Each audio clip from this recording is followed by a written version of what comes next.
Assalamualaikum warahmatullahi wabarakatuh. Oke sahabat cek semuanya, bertemu lagi dengan channel kita seperti biasa, Zara Abid Collection Channel tutorial seputar data operator sekolah. Baiklah sahabat cek semuanya, teman-teman operator se-Indonesia, saya akan melanjutkan tutorial tentang PIP 2025 ya. Nah, yang akan kita bahas itu cara mengusulkan PIP di Dapodik 2025. Jadi pastikan yang berhak menerima PIP ini sudah diusulkan di Dapodik 2026, teman-teman ya. Supaya apa? Supaya nanti ke depannya siswa yang berhak ini ya berhak gitu menerima PIP gitu ya. Nah, sekarang kita langsung masuk ke Dapodiknya saja. Nah, kita masuk ke Dapodik. Kita langsung ke ini, ke siswa ya. Nah, di sini kita ke peserta didik. Nah, silahkan dicari rombelnya. Siswanya itu yang mau diajukan siswa siapa gitu ya. Kalau kelas 2, kelas 6 saya yakin punya teman-teman juga sudah, karena di tahun sebelumnya kan sudah diusulkan ya, termasuk punya saya. Nah, sekarang saya fokus di kelas 1 dulu ya, di kelas 1 nih ya, karena belum diusulkan. Kalau kelas 2 sampai kelas 6 kan sudah di Dapodik sebelumnya kan masih tersimpan gitu ya. Nah, contoh nih di kelas 1 saya akan mengusulkan yang ini ya. Kita klik nama peserta didiknya, kemudian kita klik ubah. Nah, di sini teman-teman ya, mohon maaf ini saya blur datanya ya, karena ini berkaitan dengan data pribadi anak ini. Kita langsung ke sini aja fokusnya. Nah, di sini teman-teman ya, jika siswa ini kita bicara yang punya KPS atau PKH dulu ya. Kalau yang tidak punya kartu sosial nanti setelah yang ini ya.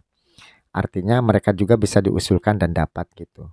Nah, sekarang kita fokus yang punya KPS atau PKH. Nah, KPS ini kan kartu perlindungan sosial. Kalau PKH kan program keluarga harapan gitu. Jika siswa ini mempunyai KPS atau PKH, kita pilih ya. Ya. Ini biasanya dari orang tua ya. Nah, apakah punya KIP? Jika iya, iya. Jika tidak, ya tidak. Tapi karena ini murid baru kan tentunya tidak gitu ya. Nah, ini di sini yang paling penting teman-teman ya. Apakah peserta didik tersebut layak mendapatkan PIP? Nah, di sini siswa akan dapat atau tidaknya PIP itu di sini kita pilih ya. Ya, gitu. Nah, karena kita pilih KPS atau PKH, otomatis di sininya pemegang PKH, KPS atau KKS gitu ya. Biasanya PKH ini dari orang tuanya, kartu perlindungan sosial itu ya, atau program keluarga harapan. Nah, gini. Nah, kemudian setelah diisi ini, kita langsung ke orang tuanya nih. Nah, silahkan untuk pekerjaannya ini disesuaikan gitu. Terutama penghasilan ayah. Jika ingin mendapatkan, silakan ini bisa dipilih 500 sampai 99999 atau kurang dari 500.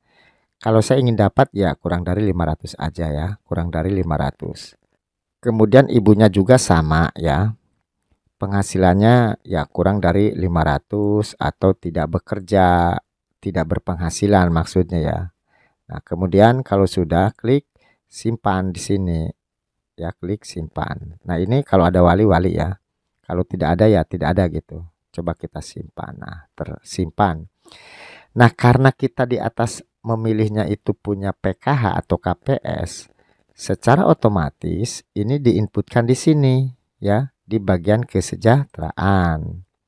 Kita klik tambah. Nah, maka akan muncul seperti ini karena kan di atasnya ada PKH, ada KPS gitu. Nah, kita inputkan nih siswa itu ya. Nah, contoh siswa itu punyanya PKH, program keluarga harapan ya, kita pilih ini. Kemudian nomor kartunya ini di sini silahkan diisi ya. Nah, silahkan ini saya pakai satu-satu dulu. Silahkan diisi, dilihat di nomor PKH-nya tuh ada ya. Kemudian nama di kartu PKH-nya, biasanya nama orang tuanya ya. Kemudian tahun mulainya kapan nih? Tahun mulainya umpamanya sekarang nih, karena kan siswa baru ya. Tahun mulainya 2025. Tahun selesainya ya kita kosongkan aja gitu ya. Kalau sudah, klik simpan. Gitu ya. Kalau sudah, klik simpan. Nah, berhasil disimpan. Ini contoh pun bisa disimpan ya. Nah, ini kita yang punya KPS atau PKH. Nah, sekarang contoh siswa ini tidak punya kartu-kartu DTKS atau kartu-kartu dari Kementerian Sosial seperti tadi, tidak punya KPS, tidak punya PKH, apalagi KIP. Benar-benar tidak mempunyai kartu, tapi berhak menerima ya. Nah, contoh kan ini kita pilih karena kan tidak punya ya, ini tidak. Nah, di sini tetap kita layakan. Nah, ya, di sini kita layakan. Nah, kita pilihnya disesuaikan aja nih. Ada daerah konflik, bencana alam. Paling aman jika ingin mendapatkan, ya ini, siswa miskin atau rentang miskin. Kalau memang anaknya yatim piatu, ya di sini ya. Nah, contoh ini kita pilih siswa miskin, rentan miskin ya. Nah, kita pilih tidak di sini layak, rentan miskin. Nah, kemudian di sininya penghasilannya ya kita sesuaikan karena rentang miskin kalau ingin dapat ya kurang dari 500 ya. Nah, ibunya juga sama, kurang dari 500 atau tidak berpenghasilan gitu ya. Contoh tidak berpenghasilan umpamanya. Kita klik simpan. Karena ini tidak punya kartu apa-apa, otomatis tidak usah menginputkan yang ini ya, tidak usah menginputkan di sini gitu ya. Seperti itu, kita hapus aja ya. Nah, itu teman-teman seperti itu. Nah, ya. Jadi di sini ada beberapa kriteria. Yang punya KPS atau KKS atau PKH ya, diinputkan di sini gitu. Kalau tidak punya apa-apa, tidak punya kartu-kartu sosial, ya tetap dilayakkan di situ kuncinya ya.